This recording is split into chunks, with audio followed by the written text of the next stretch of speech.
Thank you. All right. Let's bring this to order here.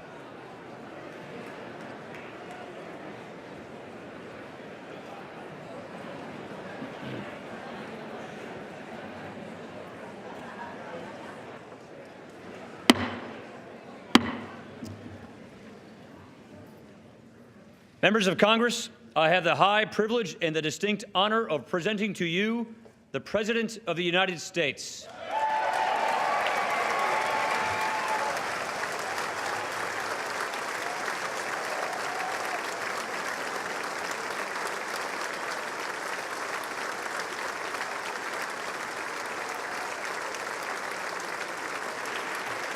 Thank you.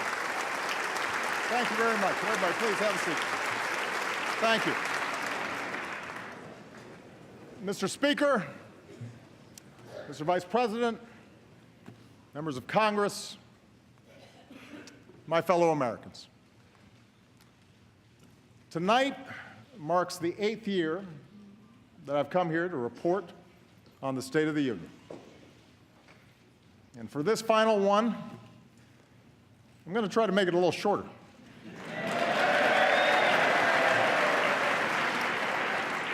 I know some of you are anxious to get back to Iowa.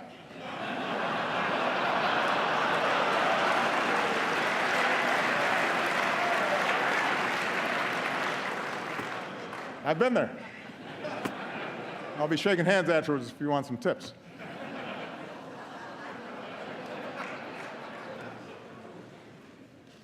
I understand that because it's an election season, expectations for what we will achieve this year are low. But, Mr. Speaker, I appreciate the constructive approach that you and other leaders took at the end of last year to pass a budget and make tax cuts permanent for working families. So I hope we can work together this year on some bipartisan priorities like criminal justice reform and helping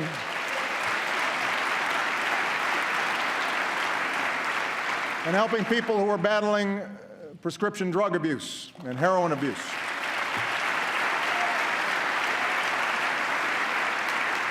So, who knows? We might surprise the cynics again. But tonight, I want to go easy on the traditional list of proposals for the year ahead. Don't worry, I've got plenty.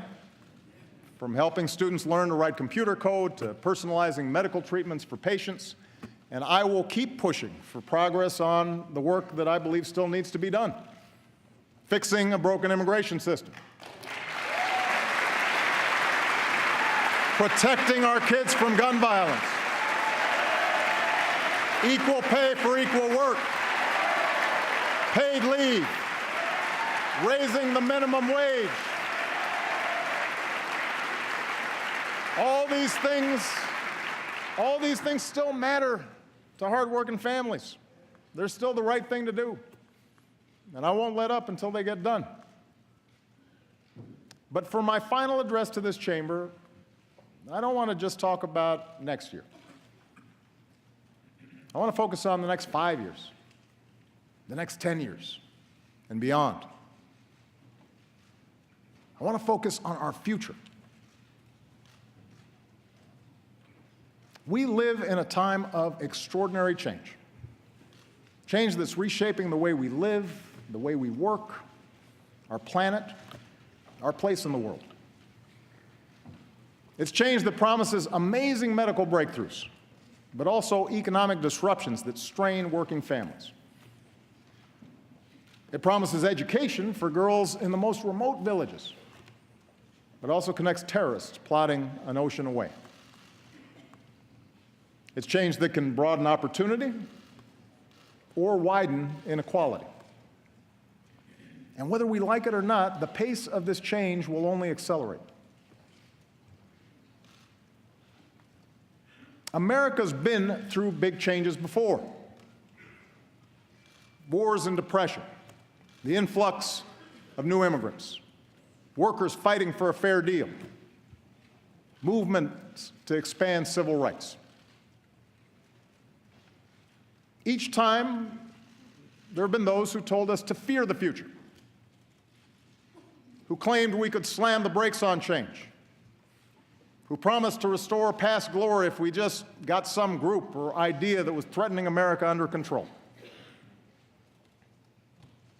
And each time we overcame those fears. We did not, in the words of Lincoln, adhere to the dogmas of the quiet past. Instead, we thought anew and acted anew. We made change work for us, always extending America's promise outward to the next frontier, to more people. And because we did, because we saw opportunity where others saw peril, we emerged stronger and better than before. What was true then can be true now. Our unique strengths as a nation, our optimism and work ethic, our spirit of discovery, our diversity, our commitment to rule of law.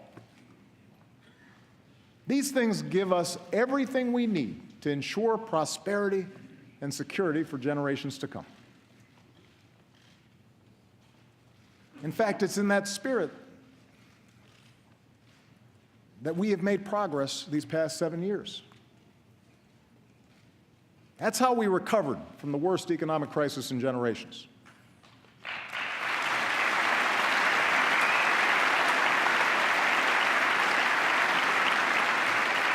That's how we reformed our healthcare system and reinvented our energy sector.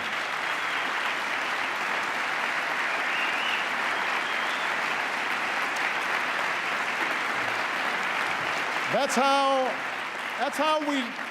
how we delivered more care and benefits to our troops coming home and our veterans. That's how we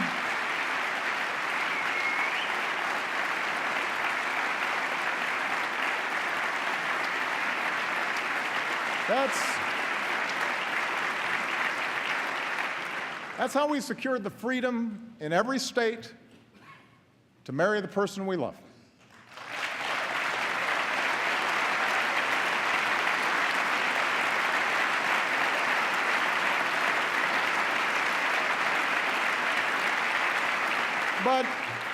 But such progress is not inevitable.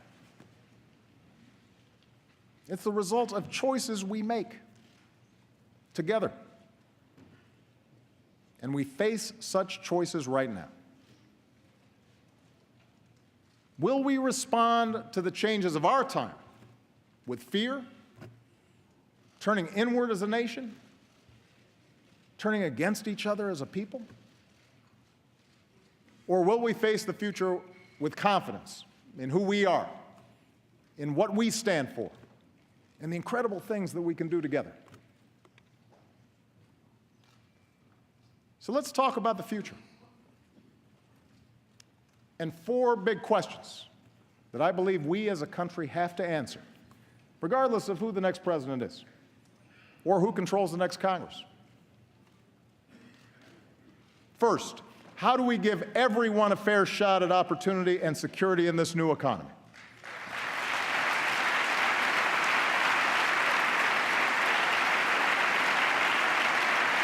Second,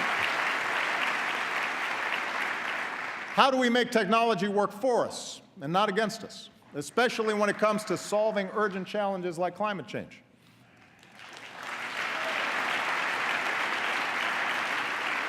Third, how do we keep America safe and lead the world without becoming its policeman?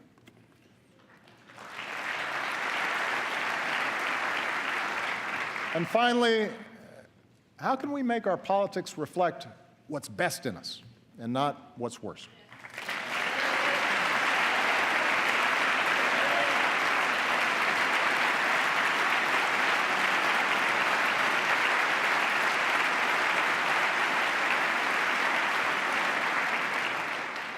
Let me start with the economy and a basic fact. The United States of America, right now, has the strongest, most durable economy in the world.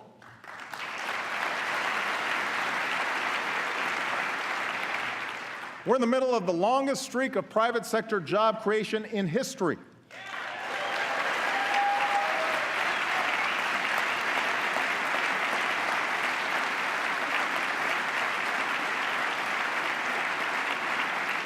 More than 14 million new jobs, the strongest 2 years of job growth since the 1990s, an unemployment rate cut in half. Our auto industry just had its best year ever.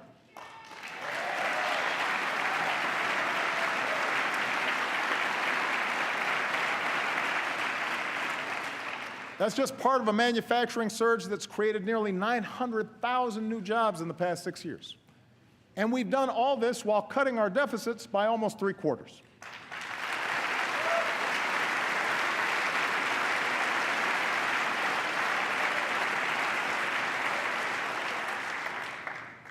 Anyone claiming that America's economy is in decline is peddling fiction. Now,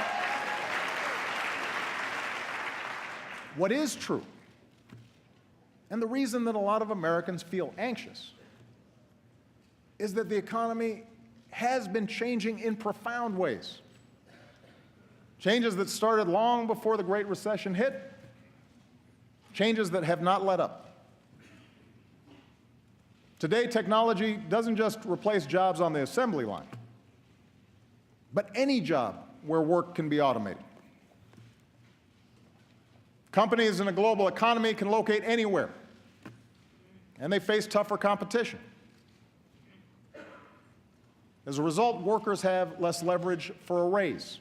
Companies have less loyalty to their communities. And more wealth and income is concentrated at the very top. All these trends have squeezed workers, even when they have jobs, even when the economy is growing. It's made it harder for a hard-working family to pull itself out of poverty, harder for young people to start their careers, tougher for workers to retire when they want to. And although none of these trends are unique to America, they do offend our uniquely American belief that everybody who works hard should get a fair shot. For the past 7 years, our goal has been a growing economy that also works better for everybody.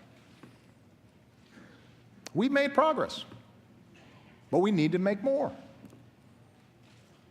And despite all the political arguments that we've had these past few years, there are actually some areas where Americans broadly agree.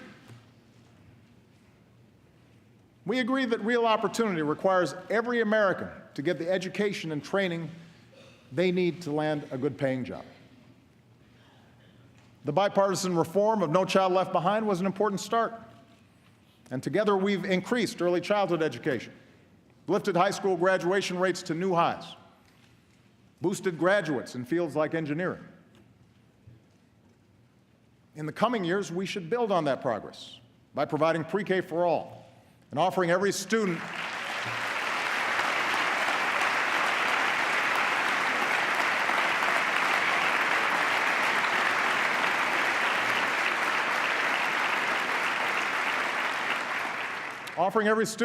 the hands-on computer science and math classes that make them job-ready on day one. We should recruit and support more great teachers for our kids.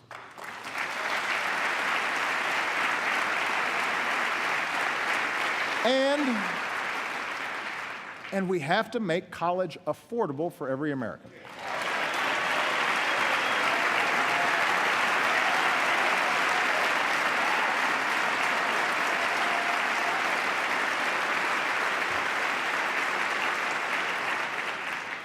No hardworking student should be stuck in the red. We've already reduced student loan payments to 10% of a borrower's income, and that's good. But now we've actually got to cut the cost of college.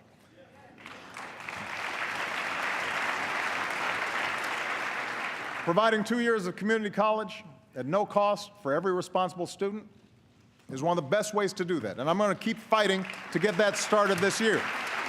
It's the right thing to do.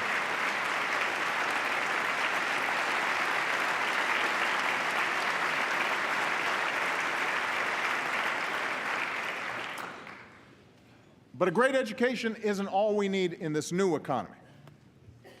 We also need benefits and protections that provide a basic measure of security. It's not too much of a stretch to say that some of the only people in America who are going to work the same job in the same place with a health and retirement package for 30 years are sitting in this chamber.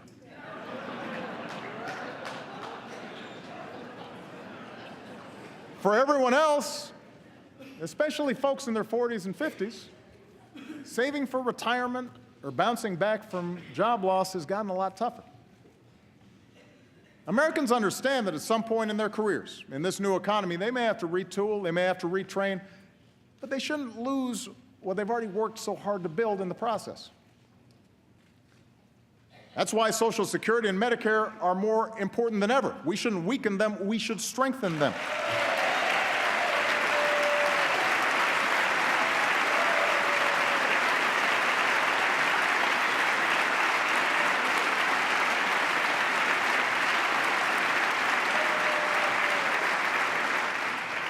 And for Americans short of retirement, basic benefits should be just as mobile as everything else is today. That, by the way, is what the Affordable Care Act is all about. It's about filling the gaps in employer-based care so that when you lose a job, or you go back to school, or you strike out and launch that new business, you'll still have coverage. Nearly 18 million people have gained coverage so far. And in the process,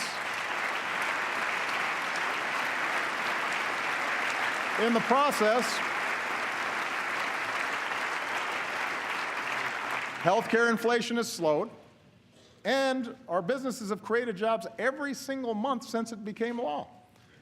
Now, I'm guessing we won't agree on healthcare anytime soon.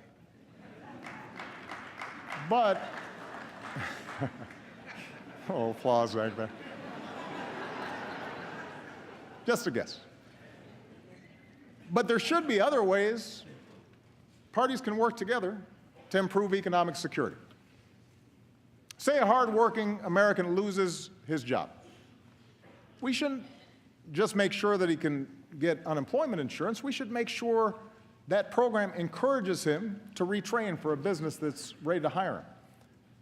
If that new job doesn't pay as much, there should be a system of wage insurance in place so that he can still pay his bills. And even if he's going from job to job, he should still be able to save for retirement and take his savings with him. That's the way we make the new economy work better for everybody. I also know Speaker Ryan has talked about his interest in tackling poverty. America is about giving everybody willing to work a chance, a hand up. And I'd welcome a serious discussion about strategies we can all support, like expanding tax cuts for low-income workers who don't have children.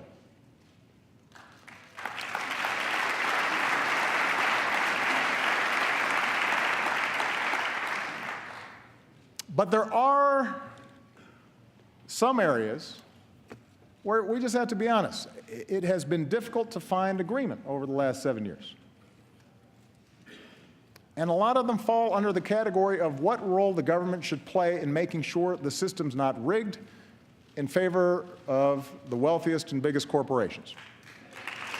And it's an honest disagreement. And the American people have a choice to make. I believe a thriving private sector is the lifeblood of our economy. I think there are outdated regulations that need to be changed. There is red tape that needs to be cut. There you go. Yeah.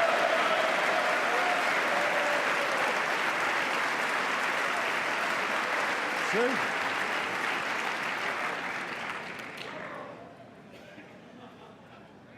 But after years now of record corporate profits, working families won't get more opportunity or bigger paychecks just by letting big banks or big oil or hedge funds make their own rules at everybody else's expense.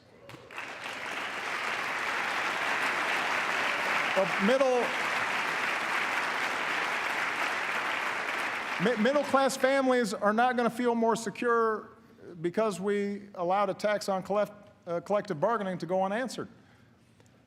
Food stamp recipients did not cause the financial crisis. Recklessness on Wall Street did.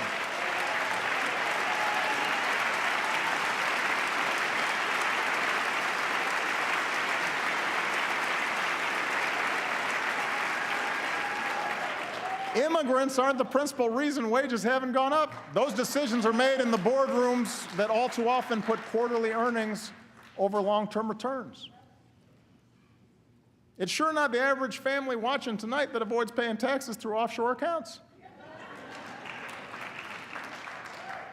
The point is, I believe that in this new economy, workers and startups and small businesses need more of a voice, not less. The rules should work for them. And I'm not alone in this. This year I plan to lift up the many businesses who figured out that doing right by their workers or their customers or their communities ends up being good for their shareholders. And I want to spread those best practices across America. That's part of a brighter future.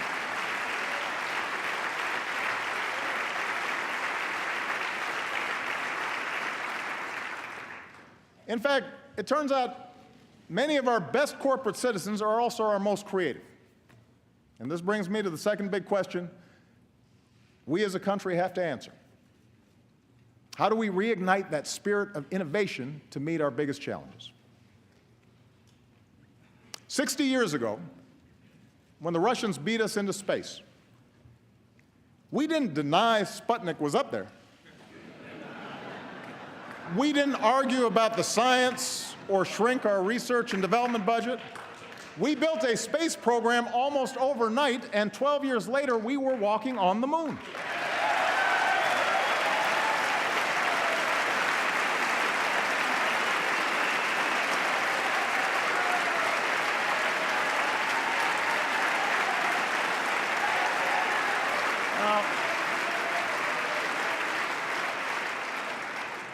That spirit of discovery is in our DNA. America is Thomas Edison and the Wright brothers and George Washington Carver. America is Grace Hopper and Katherine Johnson and Sally Ride. America is every immigrant and entrepreneur from Boston to Austin to Silicon Valley racing to shape a better future. That's who we are. And over the past 7 years, we've nurtured that spirit. We've protected an open internet and taken bold new steps to get more students and low-income Americans online. We've launched next-generation manufacturing hubs and online tools that give an entrepreneur everything he or she needs to start a business in a single day. But we can do so much more. You know, last year, Vice President Biden said that with a new moonshot, America can cure cancer. Last month, he worked with this Congress to give scientists at the National Institutes of Health the strongest resources that they've had in over a decade. Well,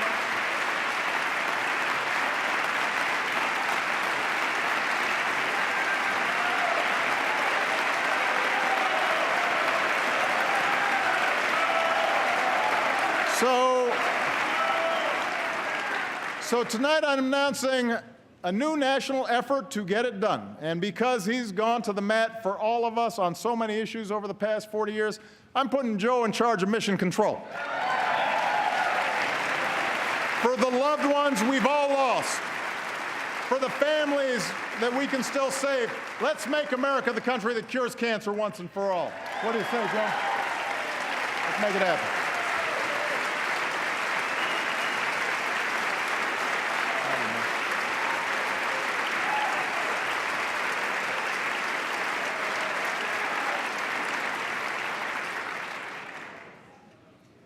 Now, medical research is critical. We need the same level of commitment when it comes to developing clean energy sources.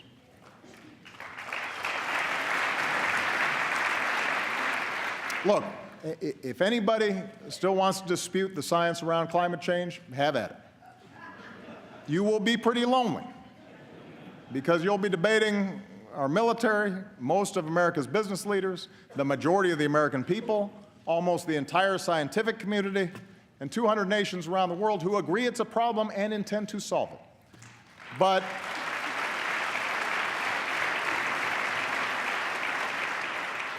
even if the planet wasn't at stake, even if 2014 wasn't the warmest year on record, until 2015 turned out to be even hotter, why would we want to pass up the chance for American businesses to produce and sell the energy of the future?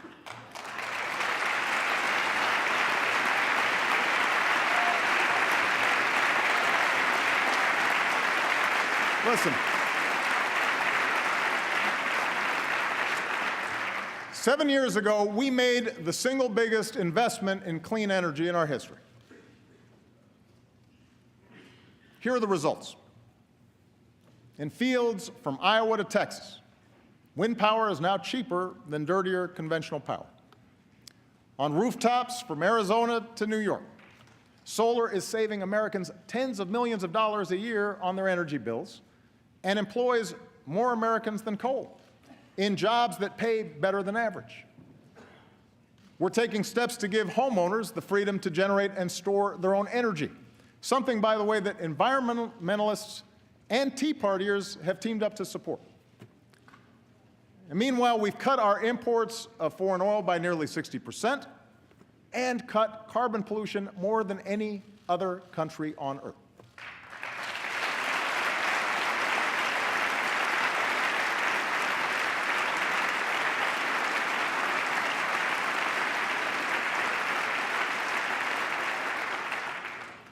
Gas under $2 a gallon ain't bad either.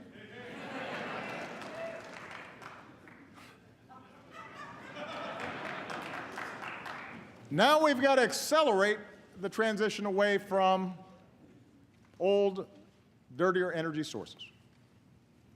Rather than subsidize the past, we should invest in the future, especially in communities that rely on fossil fuels. We do them no favor when we don't show them where the trends are going. And that's why I'm going to push to change the way we manage our oil and coal resources so that they better reflect the cost they impose on taxpayers and our planet. And that way we put money back into those communities and put tens of thousands of Americans to work building a 21st century transportation system.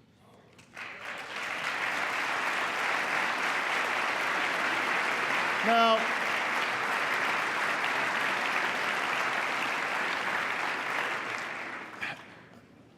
none of this is going to happen overnight.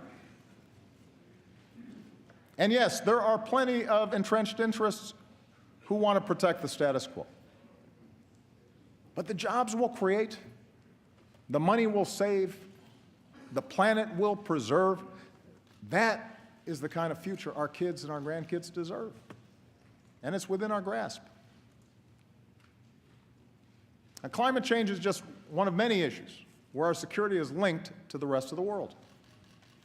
And that's why the third big question that we have to answer together is how to keep America safe and strong without either isolating ourselves or trying to nation build everywhere there's a problem.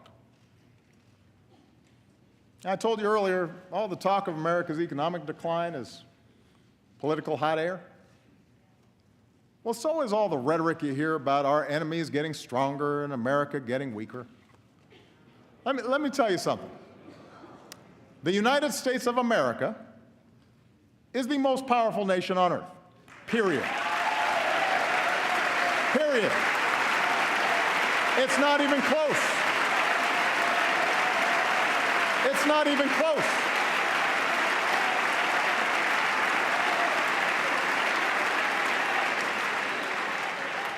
It's not even close. We spend more on our military than the next 8 nations combined. Our troops are the finest fighting force in the history of the world.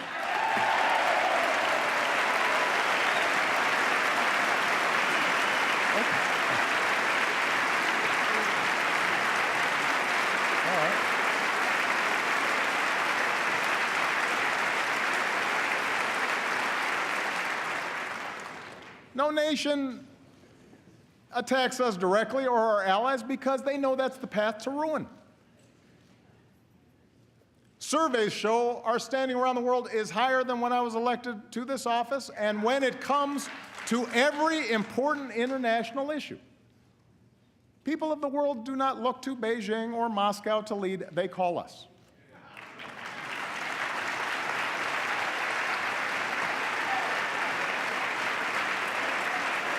So,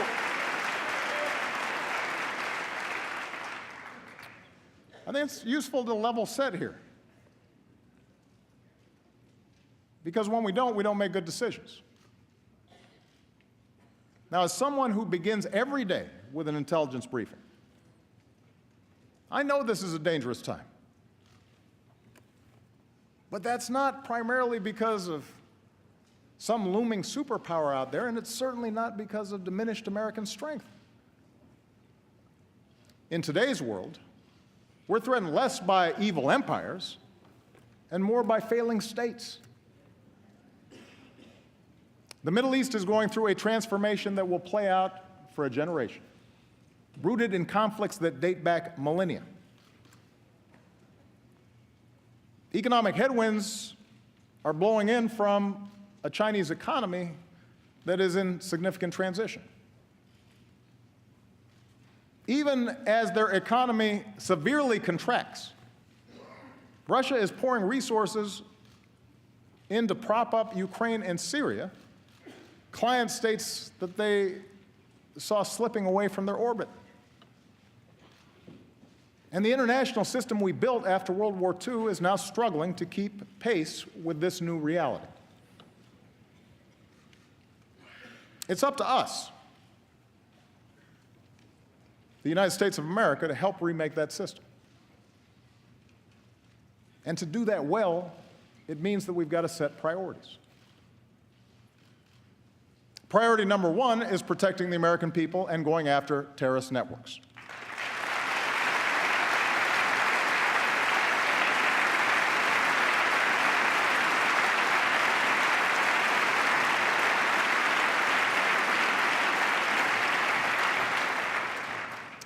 Both al-Qaeda and now ISIL pose a direct threat to our people because in today's world, even a handful of terrorists who place no value on human life, including their own, can do a lot of damage.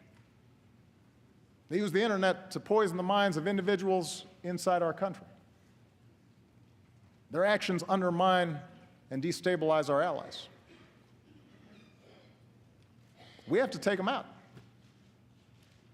But as we focus on destroying ISIL, over-the-top claims that this is World War III just play into their hands. Masses of fighters on the back of pickup trucks, twisted souls plotting in apartments or garages, they pose an enormous danger to civilians. They have to be stopped. But they do not threaten our national existence. That is the story ISIL wants to tell. That's the kind of propaganda they use to recruit. We don't need to build them up to show that we're serious. And we sure don't need to push away vital allies in this fight by echoing the lie that ISIL is somehow representative of one of the world's largest religions.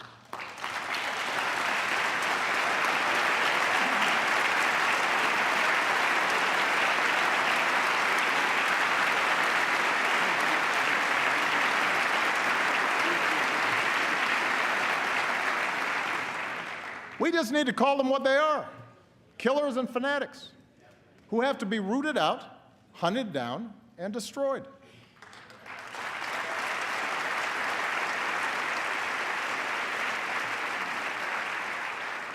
And that's exactly what we're doing. For more than a year, America has led a coalition of more than 60 countries to cut off ISIL's financing, disrupt their plots, stop the flow of terrorist fighters, and stamp out their vicious ideology. With nearly 10,000 airstrikes, we're taking out their leadership, their oil, their training camps, their weapons. we're training, arming, and supporting forces who are steadily reclaiming territory in Iraq and Syria. If this Congress is serious about winning this war and wants to send a message to our troops and the world, authorize the use of military force against ISIL. Take a vote.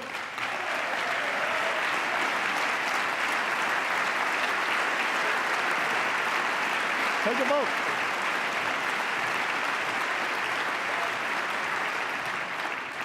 But the American people should know that with or without congressional action, ISIL will learn the same lessons as terrorists before them. If you doubt America's commitment, or mine, to see that justice is done, just ask Osama bin Laden.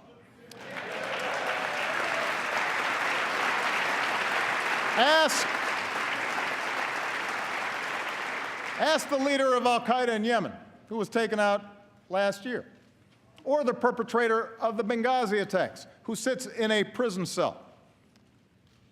When you come after Americans, we go after you. And it may take time, but we have long memories, and our reach has no limits.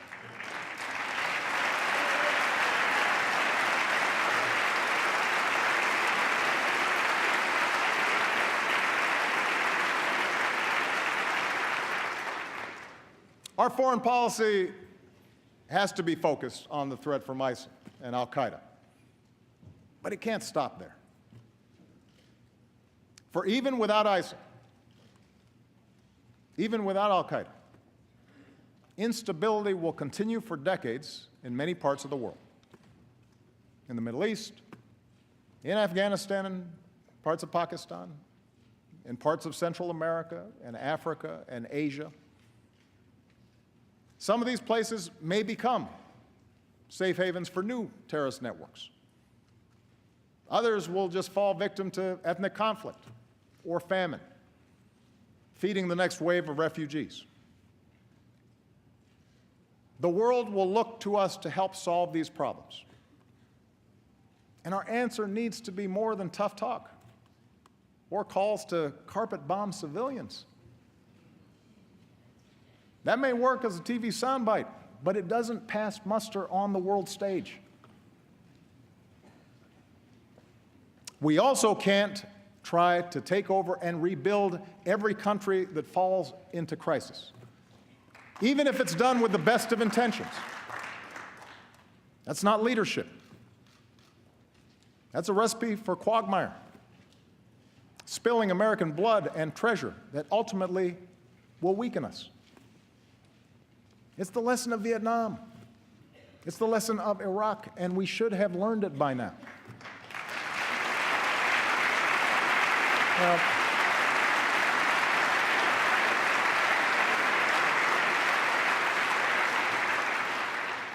fortunately, there is a smarter approach, a patient and disciplined strategy that uses every element of our national power.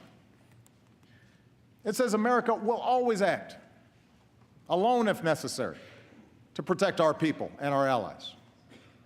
But on issues of global concern, we will mobilize the world to work with us and make sure other countries pull their own weight. That's our approach to conflicts like Syria, where we're partnering with local forces and leading international efforts to help that broken society pursue a lasting peace. That's why we built a global coalition with sanctions and principled diplomacy to prevent a nuclear-armed Iran. And as we speak, Iran has rolled back its nuclear program, shipped out its uranium stockpile, and the world has avoided another war.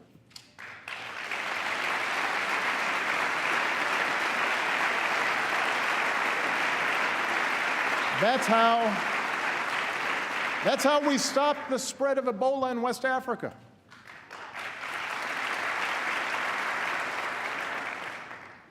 Our military, our doctors, our development workers, they were heroic. They set up the platform that then allowed other countries to join in behind us and stamp out that epidemic.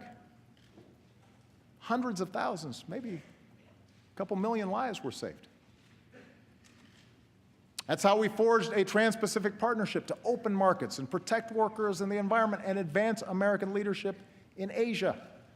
It cuts 18,000 taxes on products made in America, which will then support more good jobs here in America. With TPP, China does not set the rules in that region, we do. You want to show our strength in this new century? Approve this agreement. Give us the tools to enforce it. It's the right thing to do.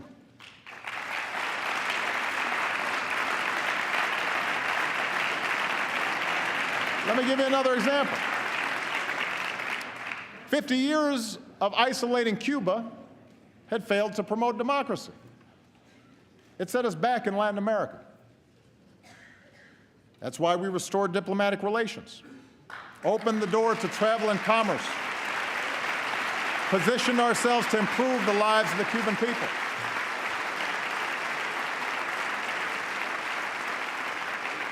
So if you want to consolidate our leadership and credibility in the hemisphere, recognize that the Cold War is over. Lift the embargo.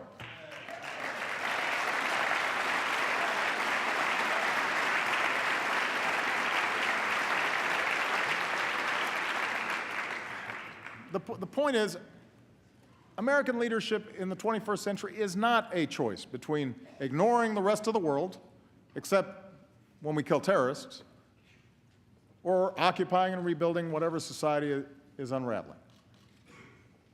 Leadership means a wise application of military power and rallying the world behind causes that are right. It means seeing our foreign assistance as a part of our national security, not something separate, not charity. When we lead nearly 200 nations to the most ambitious agreement in history to fight climate change, yes, that helps vulnerable countries, but it also protects our kids.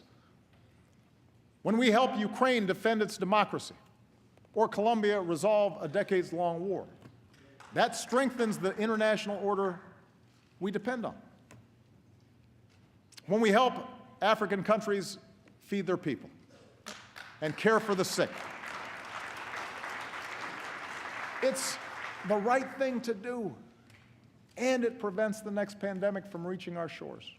You know, right now we're on track to end the scourge of HIV/AIDS. That's within our grasp. And we have the chance to accomplish the same thing with malaria, something I'll be pushing this Congress to fund this year.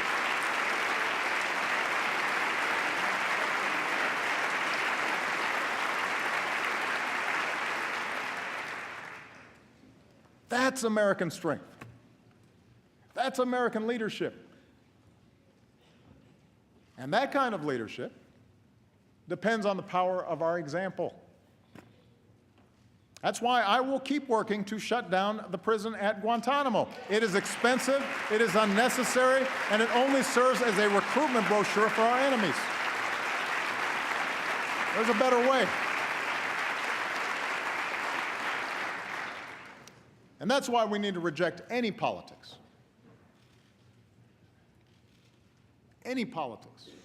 that targets people because of race or religion. Let me just say this.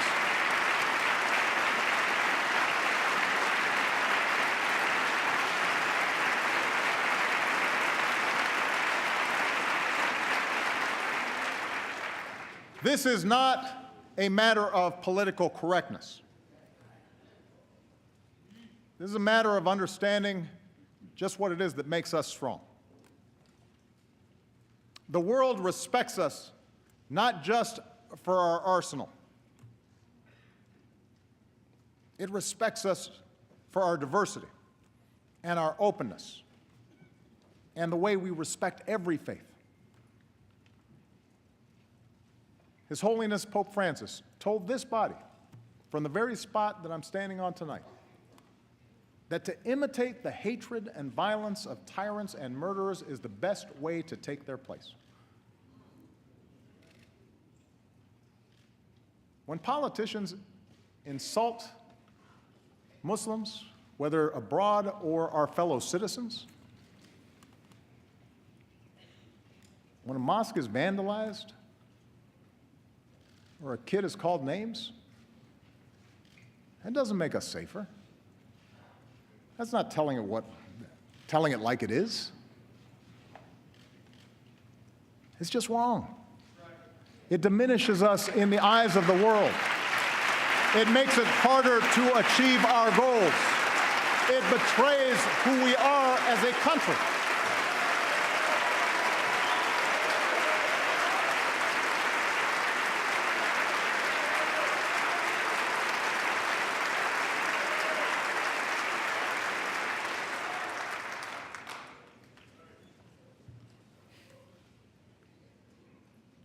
We the people.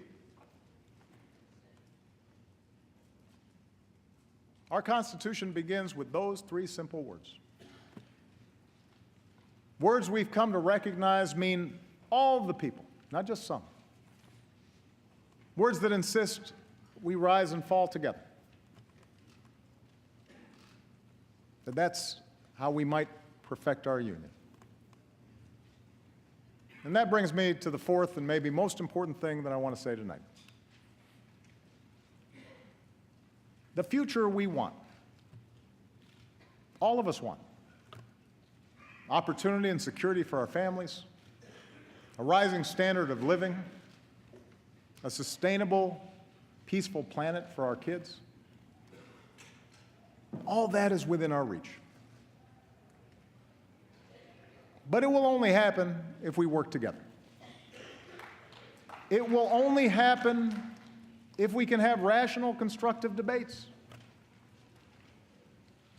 It will only happen if we fix our politics. A better politics doesn't mean we have to agree on everything. This is a big country. Different regions, different attitudes, different interests. That's one of our strengths, too. Our founders distributed power between states and branches of government and expected us to argue, just as they did, fiercely, over the size and shape of government, over commerce and foreign relations, over the meaning of liberty and the imperatives of security.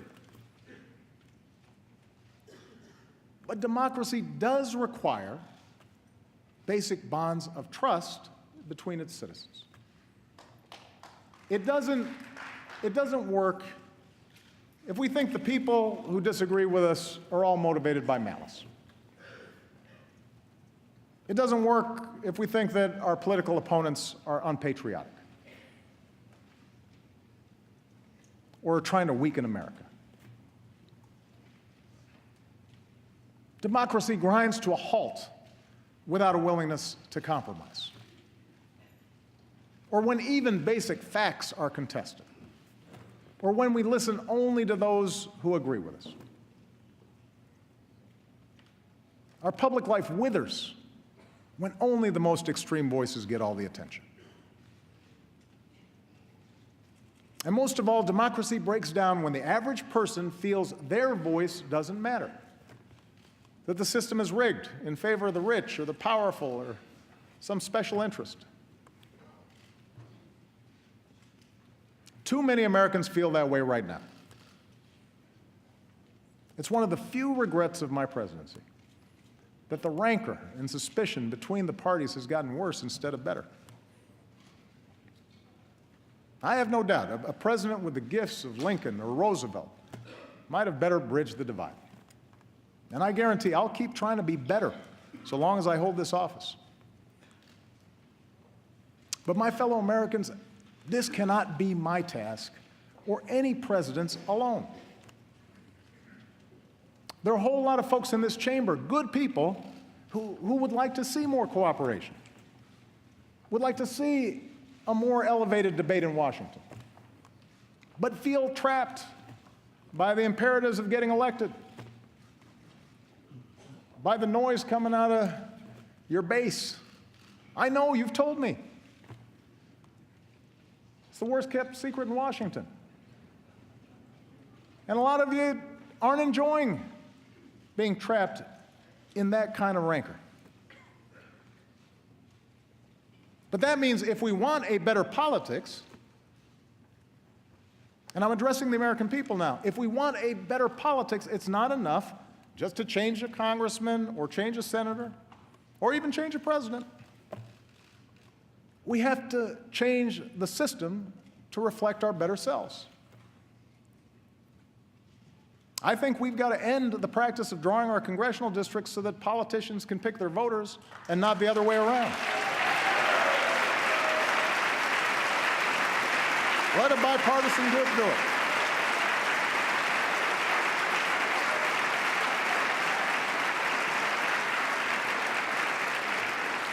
I believe we've got to reduce the influence of money in our politics so that a handful of families or hidden interests can't bankroll our elections.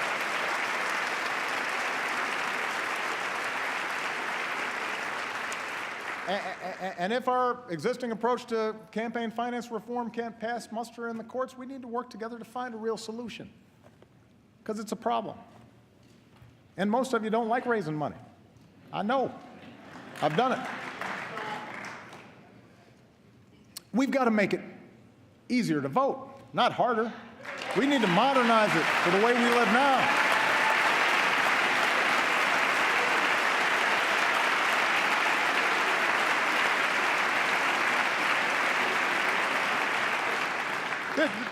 This is America. We want to make it easier for people to participate. And over the course of this year, I intend to travel the country to push for reforms that do just that. But I can't do these things on my own. Changes in our political process, in not just who gets elected, but how they get elected, that will only happen when the American people demand it. It depends on you. That's what's meant by a government of, by and for the people.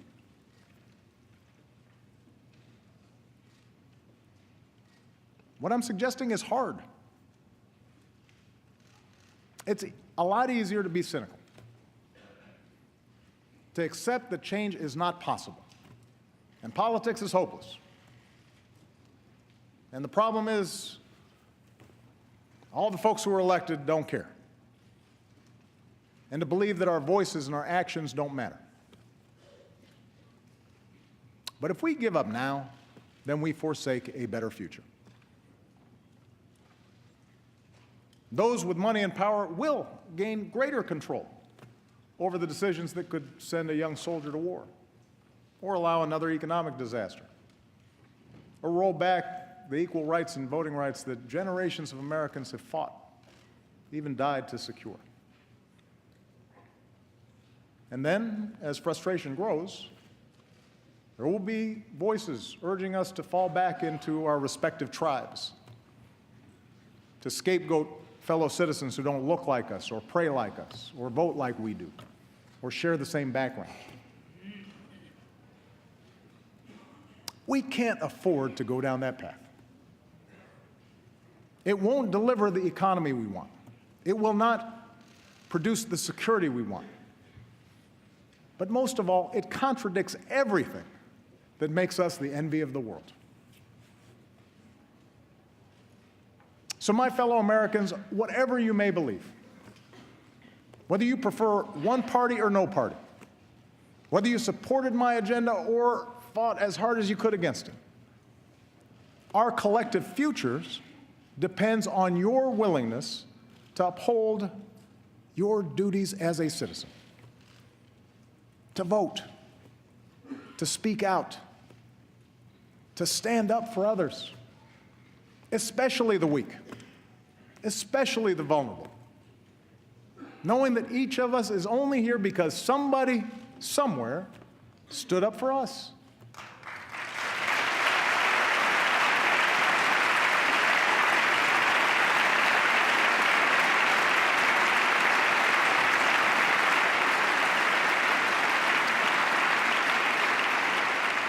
We need every American to stay active in our public life, and not just during election time, so that our public life reflects the goodness and the decency that I see in the American people every single day.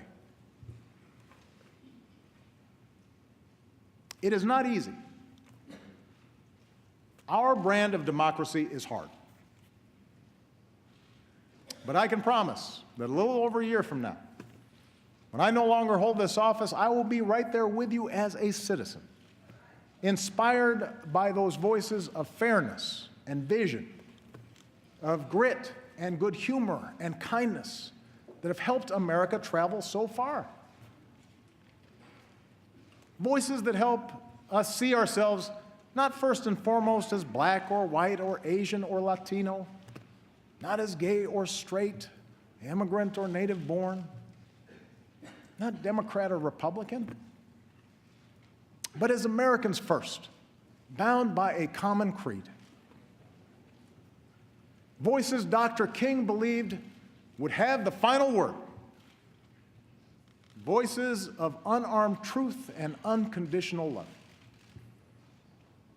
And they're out there, those voices. They don't get a lot of attention. They don't seek a lot of fanfare. But they're busy doing the work this country needs doing. I see them everywhere I travel in this incredible country of ours. I see you, the American people. And in your daily acts of citizenship, I see our future unfolding. I see it in the worker on the assembly line who clocked extra shifts to keep his company open, and the boss who pays him higher wages instead of laying him off. I see it in the dreamer who stays up late at night to finish her science project, and the teacher who comes in early, maybe with some extra supplies that she bought because she knows that that young girl might someday cure a disease. I see it in the American who served his time, made bad mistakes as a child, but now is dreaming of starting over. And I see it in the business owner who gives him that second chance. The protester determined to prove that justice matters. And the young cop walking the beat, treating everybody with respect, doing the brave, quiet work of keeping us safe. I see it in the soldier who gives almost everything to save his brothers. The nurse who tends to him till he can run a marathon. The community that lines up to cheer him on. It's the son who finds the courage to come out as who he is. And the father whose love for that son overrides everything he's been taught. I see it in the elderly woman who will wait in line to cast her vote as long as she has to. The new citizen who casts his vote for the first time. The volunteers at the polls who believe every vote should count. Because each of them, in different ways, know how much that precious right is worth. That's the America I know. That's the country we love. Clear-eyed, big-hearted, undaunted by challenge, optimistic that unarmed truth and unconditional love will have the final word. That's what makes me so hopeful about our future. I believe in change because I believe in you, the American people. And that's why I stand here as confident as I have ever been that the state of our union is strong. Thank you. God bless you. God bless the United States of America.